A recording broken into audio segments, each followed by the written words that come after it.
അപ്പോൾ ഇതിനായിട്ടായി നിങ്ങൾ എൻ്റെ ടെലിഗ്രാം ഗ്രൂപ്പ് കയറുക. ഞാൻ ലിങ്ക് ബയോക്ക് എടുക്കുക, അല്ലെ ഡിസ്ക്രിപ്ഷനിൽ കൊടുത്തേക്കാം. അതിനകത്ത് കയറാൻ നേരം അതിനകത്ത് അടിയിൽ ഫയൽ കൊടുത്തിട്ടുണ്ട്. ഏതെങ്കിലും വ്യൂവർ വെച്ച് അത് ഓപ്പൺ ചെയ്ത് അതിനകത്ത് കയറുക. എന്നിട്ട് മേളത്തെ ഷെയർ ബട്ടൺ കൊടുത്തിട്ട് ഷെയർ ബട്ടൺ ഞെക്കിയിട്ട് അലൈറ്റ് മോഷൻ സെലക്ട് ചെയ്യുക. അലൈറ്റ് മോഷൻ്റെ ലിങ്ക് വേണമെങ്കിൽ അതും എൻ്റെ ടെലിഗ്രാം ഗ്രൂപ്പ് കിടപ്പുണ്ട്, അതിനകത്ത് ഞാൻ ഡൗൺലോഡ് ചെയ്യാവുന്നതാണ്. ഫയൽ എന്നിട്ട് ഡയറക്റ്റ് അലൈറ്റ് മോഷനിലോട്ട് ഷെയർ ചെയ്യുക. എന്നിട്ട് അലൈറ്റ് മോഷൻ ആപ്ലിക്കേഷൻ ഓപ്പൺ ചെയ്യുക. നമ്മൾ പ്രൊജക്റ്റ് ഓപ്പൺ ആക്കാൻ നേരം നമ്മൾ ഇമ്പോർട്ട് ചെയ്ത ഫയലാണ് അതിനകത്ത്, അത് ഓപ്പൺ ചെയ്യുക.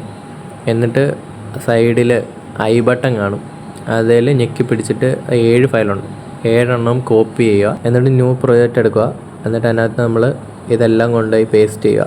എന്നിട്ട് നമുക്ക് ക്വാളിറ്റി കൂട്ടേണ്ട ഏത് വീഡിയോ ആണോ ആ വീഡിയോനകത്തോട്ട് ഇമ്പോർട്ട് ചെയ്തിട്ട് എന്നിട്ട് ആ വീഡിയോ ഞെക്കി പിടിച്ചിട്ട് ഏറ്റവും അടിയിലോട്ട് കൊണ്ടുവെക്കുക. എല്ലാ ഫയലിൻ്റെയും ഏറ്റവും അടിയിലോട്ട് കൊണ്ടുവെക്കുക. എന്നിട്ട് നമുക്ക് ആവശ്യത്തിന് ക്രോപ്പെല്ലാം ചെയ്തിട്ട് ഡയറക്റ്റ് എക്സ്പോർട്ട് ചെയ്യാവുന്നതാണ് വീഡിയോ. അപ്പോൾ ഗൈസ്, നമ്മളിനകത്ത് ഇൻസ്റ്റാഗ്രാം ട്രെൻഡിങ് വീഡിയോ എഡിറ്റിംഗ് ആണ് നമ്മുടെ ഈ ചാനൽ ചെയ്യുന്നത്. എല്ലാവരും ഒന്ന് സബ്സ്ക്രൈബ് ചെയ്യുക ഗൈസ്.